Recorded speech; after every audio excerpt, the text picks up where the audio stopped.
This is problem 4-31. It's on page 176. Air is being compressed from 100 kilopascals and 22 degrees Celsius to a pressure of 1 megapascal while being cooled at a rate of 16 kilojoules per kilogram by circulating water through the compressor casing. The volume flow rate of the air at the inlet conditions is 150 cubic meters per minute and the power input to the compressor is 500 kilowatts. Determine the mass flow rate of the air and B, the temperature at the compressor outlet. Well, let's start off with a figure. The compressor will look something like this. There will be an inlet and an exit. Put power into the compressor. In fact, the amount is 500 kilowatts. So that's half of a megawatt. So this is a pretty good size compressor. There's section 1 at the entrance, section 2 at the exit.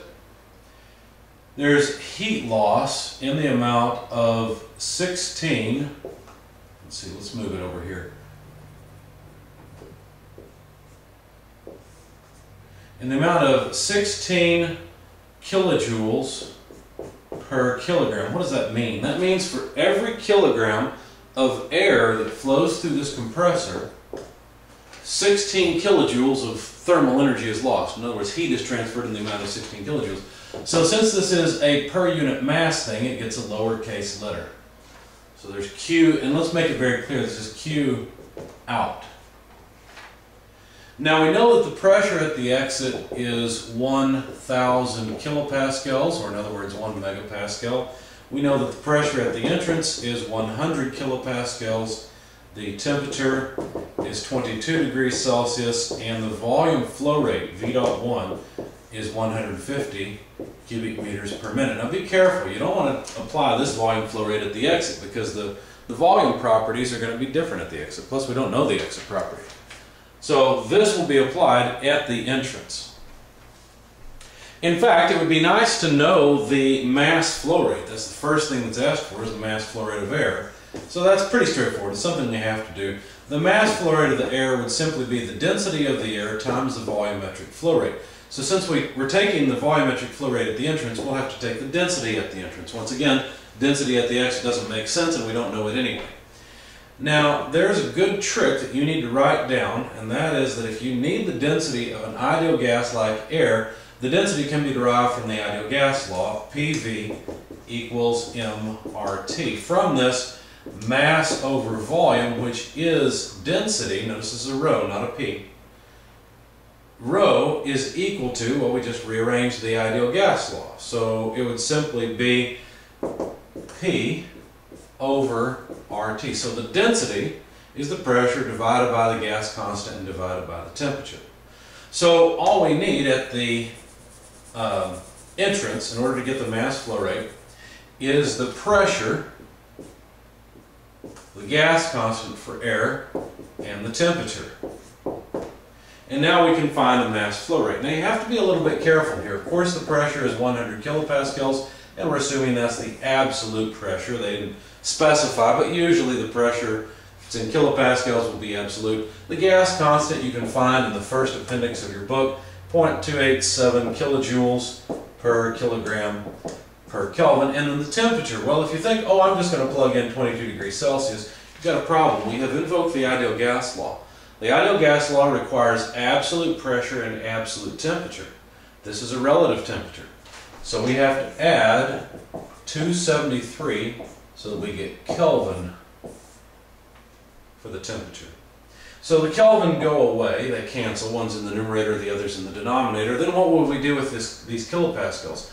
We have to know that a kilojoule is a kilopascal times a cubic meter. So the kilopascals will cancel, and we're left with kilograms per cubic meter, which is exactly what we expect. And the number comes out to 1.1811 kilogram per cubic meter. So far we haven't done any really thermodynamic stuff. So far we've just used the ideal gas law, really. So there's the mass flow rate of the air going through, and I'm sorry, excuse me, I copied down the wrong result. The density is 1.1811 kilograms per cubic meter. That was an intermediate result.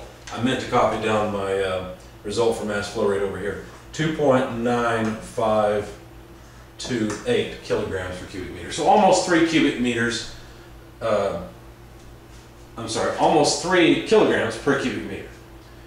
So there's the, and I'm messing all of this up. Let's make sure that's right. Yes, that's right. So the density, kilogram per cubic meter, and then this could not be. So I copied down the wrong units also. I was thinking that didn't make sense. This has to be kilograms per second.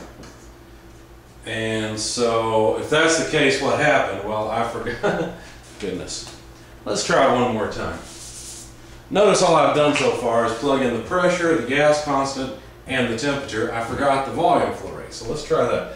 There's 150 cubic meters per minute, and of course 1 minute per 60 seconds. So now the minutes go away and the cubic meters go away. That's what I was looking for.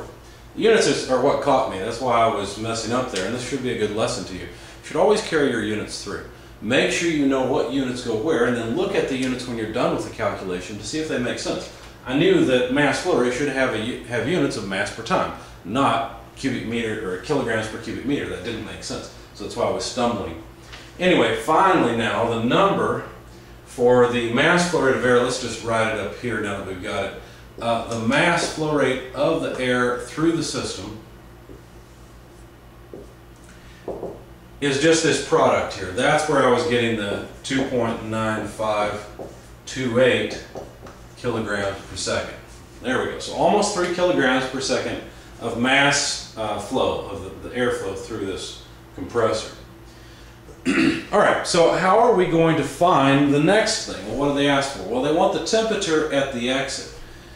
Well, let's see. Temperature, what form of energy does that make you think of? It should make you think of thermal energy. And if we're going to talk about energy, we should probably use an energy balance. So let's do that next. Okay, the energy balance for a single inlet, single exit, steady flow system looks like this. Heat transfer rate less work transfer rate equals mass flow rate multiplied by enthalpy change of the mass stream plus kinetic energy change plus potential energy change. Now these are all specific energy changes, not total energy changes. They're per unit mass things. Now we do have work coming in, so we can't cross off that term. We have heat flowing out, so we can't get rid of that term. But any kinetic and potential energy changes in the system will be negligible. So let's just cross those two off. Now remember, this side has to do with energy transfer across the system boundary. This side has to do with energy change of the stream flowing through the system. Okay, so let's see. Q dot plus W dot divided by the mass flow rate then is equal to, what do we have here? Well, we'll be left with a delta H. And remember, you can approximate changes in enthalpy as Cp delta T, so T2 less T1. And now you can see where we're going to get our exit temperature from. So if we just continue with this, you may realize that this Q dot then per mass flow rate would be Q less specific work. Okay, now that may not help us too much. No, we'll go ahead and go this way. Divided by then Cp, let's see, plus T1 will be equal to T2. Now notice, do we know Q? You have to be a little bit careful here, because the Q that we were given is Q out. But this equation, remember, assumes a sign. It assumes that heat flowing in is positive. We have heat flowing out, so that's a negative thing. So really, Q is a negative 16 kilojoules per kilogram, because Q is equal to the negative of Q out. Okay, because remember, this Q here still has the sign associated with it. You still have to plug in heat flowing in as positive and heat flowing out as negative. Now work has a similar argument. The work is flowing into this system. Okay? But we consider work flowing into a system to be negative. Work flowing out of a system is positive. And so since this is work flowing into the system, then we'll have to plug in a negative here. Now notice we've got 500 kilowatts. We don't have the specific work, but we can get it. The specific work that's flowing out would be the negative of the power that's flowing in divided by the mass flow rate. Okay, once again, notice what I'm doing here. I'm taking into account the sign so that when I plug it in here, I can plug it in just as a number. Anyway, if you plug in 500 kilowatts over the mass flow rate of about 3 kilograms per second, you'll find the specific power input, or basically how much energy is required per kilogram of air that flows through this thing, and it comes out to negative 169.33 kilojoules per kilogram. That's how much energy. We need 169.33 kilojoules to compress 1 kilogram of air from these conditions to this condition, and it'll turn out to also provide the heat loss. We'll get to that in just a second. So let's pull down our negative sign from the equation, and then this W, well, this would be W in, or excuse me, W out, because that's what would be positive. But what we have for W out is a negative thing, so we have to plug in negative 169.33 kilojoules per kilogram. Now the heat capacity of air at 300 Kelvin is 1.005 kilojoules per kilogram per Kelvin. So notice the kilojoules per kilogram all cross off. And then if we add T1, well, T1 is 22 degrees. Now you might look at this and say, well, wait a second, you made a mistake. You plugged in Kelvin, or you got Kelvin here for your first term, because that Kelvin that's in the denominator will end up in the numerator, and you've got Celsius here. Can you add those? Actually, you can, because this term represents the change in temperature, whereas this term is simply the incoming temperature.